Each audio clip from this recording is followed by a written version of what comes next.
केंद्रीय मंत्री रवनीत सिंह बिट्टू ने राहुल गांधी पर हमले किए हैं, उन्हें आतंकी कहा था।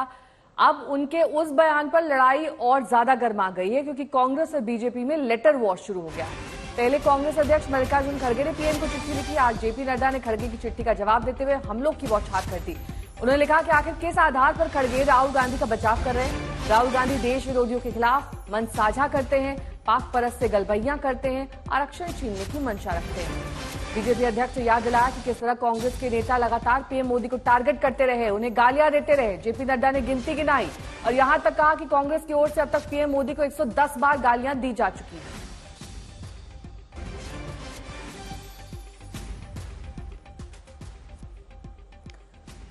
हिमांशु हमारे साथ हमारे सहयोगी इस वक्त जुड़ चुके हैं और जानकारी के साथ। हिमांशु, ये जो वार शुरू हुआ है अब ये कहां तक जाकर रुकेगा? क्या अब कांग्रेस की तरफ से भी कोई पलटवार आएगा? क्योंकि उन्होंने चिट्ठी लिखी, नड्डा ने जवाब दिया कि आप तो एक गलतियां गिना रहे हैं, यहां आपकी पार्टी की तरफ से 100 ऐसे बयानबाजियां हुई।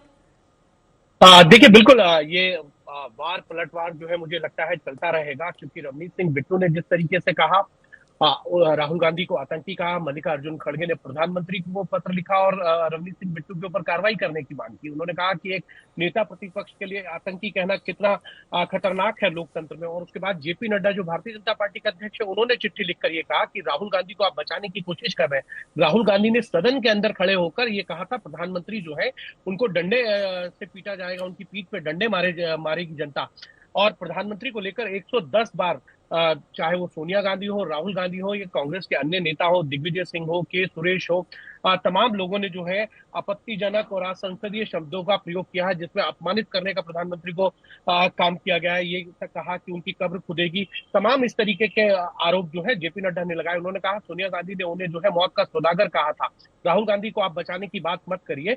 राहुल गांधी खुद लोकतंत्र के खिलाफ जाकर बयान देते हैं, विदेशों के अंदर आप उनको बचा रहे हैं। राहुल गांधी ने यूएस की जो अपने विदेश दौरा था उसमें ये साफ कहा था कि देश के अंदर जो है वो किस तरीके के हालात हैं कि जो सिख लोग हैं उनको पगड़ी नहीं बांधने दिया जा रहा है। आरक्षण को लेकर उन्होंने बयान दिए। उन्होंने कहा कि धारा 370 का समर्थन करना, इमरजेंसी लगाना, ट्रिपल तलाक का समर्थन करना, ये लोकतंत्र के खिलाफ है। आप कांग्रेस जो है वो हमेशा लोकतांत्रिक मूल्यों का जो है वो हनन करती है। तमाम इस तरीके की चीजों को लेकर जेपी नड्डा ने जो है मल्लिकार्जुन खड़गे को जो पत्र लिखा है उसमें ये भी कहा कि आप इस तरीके से जो है वो राहुल गांधी को बचाने की कोशिश कर रहे हैं और लोकतंत्र को खत्म करने का जो हथौड़े का काम है वो कांग्रेस करती है। भगवान आपको सद्बुद्धि दे और आगे आप सही तरीके से काम कर सके और आपको आपके सभी सवालों के जवाब जो है वो मेरे पत्र से मिल गए होंगे। तो ये माना जा सकता है कि पहले कांग्रेस के ऊपर जो है बीजेपी हमलावर हुई राहुल गांधी के बयान पर, फिर रवनीत सिंह बिट्टू के बयान को लेकर कांग्रेस ने पत्र लिखा और अब कांग्रेस के पत्र के जवाब में जेपी नड्डा ने पत्र लिखा। तमाम इस तरीके के आरोप प्रत्यारोप जो है वो चलते रहेंगे, क्योंकि हर राजनीतिक दल ये चाहता है कि किसी तरीके का कोई मौका मिले जिससे जाके वो जनता के बीच में उसको भुनाने की कोशिश करे, क्योंकि जम्मू कश्मीर और हरियाणा के अभी चुनाव भी चल रहे हैं। तो दोनों ही पक्षों की तरफ से इस तरीके के हमले आने वाले दिनों में और देखे जा सकते हैं। नेहा, ठीक है, बहुत बहुत शुक्रिया इस तमाम जानकारी के लिए आपका। इसी के साथ